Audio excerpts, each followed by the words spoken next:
Hello hi good morning. ഇന്നത്തെ cooking രസമാണ് കേട്ടോ. നമുക്ക് രസം വയ്ക്കാം. അപ്പോൾ എന്തൊക്കെയാണ് ആവശ്യമുള്ള സാധനങ്ങളെന്ന് നോക്കാം. രസത്തിന് വേണ്ടത് 2 തക്കാളി, 4 പച്ചമുളക്, 4-5 വെളുത്തുള്ളി ഇട്ട് 1 കഷ്ണം ഇഞ്ചി, പിന്നെ 1/2 ടീസ്പൂൺ കുരുമുളക്, പിന്നെ 1/2 ടീസ്പൂൺ ജീരകം. ഇതൊന്ന് ചതച്ചെടുക്കണം കേട്ടോ. കുരുമുളകും ജീരകവും ഇഞ്ചിയും കൂടെ ചതച്ചെടുക്കണം. പിന്നെ പരിപ്പ് വേവിക്കാൻ വെക്കണം. ആദ്യം പരിപ്പ് വെന്തിട്ട് പിന്നെ ഇതൊക്കെ ആഡ് ചെയ്യാൻ പാടും. പരിപ്പ് നന്നായി വേകട്ടെ. പരിപ്പ് വേവിക്കാൻ വെച്ചിട്ടുണ്ട്. പുളി വെള്ളത്തിലിട്ടുണ്ട് കേട്ടോ. ഒരു ചെറിയ പുളിപ്പ് വേണമെന്നുള്ളവർക്ക് ഒരു ചെറിയൊരല്ലി പുളി വെള്ളത്തിലിടാം. അധികം വെള്ളം ഇടില്ല. ഇലഞ്ചിയുടെ കായം, അത് നല്ല മണം കിട്ടും. പിന്നെ രസപ്പൊടി ഉണ്ടെങ്കിൽ രസപ്പൊടി ഇടാം, കായപ്പൊടി. പിന്നെ അങ്ങനെ ചതച്ചെടുത്തിട്ടുണ്ട് കേട്ടോ. കുരുമുളകും വെളുത്തുള്ളിയും. അപ്പോൾ പരിപ്പ് വേകട്ടെ. പരിപ്പ് വേവിക്കാൻ വെച്ചിട്ടുണ്ട് കേട്ടോ. വേഗണേ ഉള്ളൂ. നല്ലപോലെ ഇത്തിരി മഞ്ഞൾപ്പൊടി ഇട്ട് വെച്ചാൽ തിളച്ച് പോവില്ല.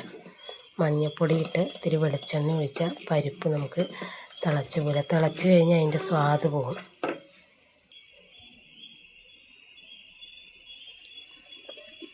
ഉരുളക്കിഴങ്ങാണ് ഉപ്പേരി കേട്ടോ. ഉരുളക്കിഴങ്ങും ക്യാരറ്റും ഉപ്പേരി രസം. ഇന്നത്തെ ലഞ്ചിനുള്ളതാ കറിയാണ് രസവും ഉരുളക്കിഴങ്ങ് ഉപ്പേരിയും. അപ്പോൾ എല്ലാവരും ട്രൈ ചെയ്ത് നോക്കണം, മറക്കരുത്. എല്ലാവരും ചാനൽ സബ്സ്ക്രൈബ് ചെയ്യണം. വീഡിയോ ഇഷ്ടമായാൽ ലൈക്ക് ചെയ്യണം, സപ്പോർട്ട് ചെയ്യണം, മറക്കരുത്. അപ്പോൾ അടുത്ത കുക്കിംഗ് വീഡിയോയിൽ കാണാം. ബായ്.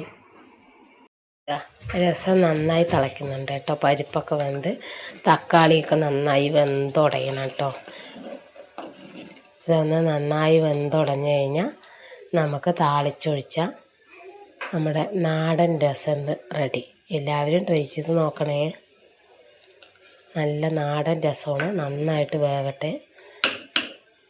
തക്കാളിയും നമ്മളെ ഉള്ളിയും ഒക്കെ ചതച്ചത്, വെളുത്തുള്ളി ഇഞ്ചിയൊക്കെ ചതച്ചതൊക്കെ ആണിത് കേട്ടോ. നല്ല ടേസ്റ്റാണ്. എല്ലാവരും ട്രൈ ചെയ്ത് നോക്കുക. അപ്പോൾ ഓക്കെ. വേണ്ടത് 4-5 വെളുത്തുള്ളി ഇട്ട് ചതച്ചെടുക്കണം. പിന്നെ പരിപ്പ് വേവിക്കാൻ വെക്കണം. ആദ്യം പരിപ്പ് വെന്തിട്ട് പിന്നെ ഉരുളക്കിഴങ്ങാണ് ഉപ്പേരി കേട്ടോ. ഉരുളക്കിഴങ്ങും ക്യാരറ്റും ഉപ്പേരി രസം. സപ്പോർട്ട് ചെയ്യണം. കാണാം. ബായ്.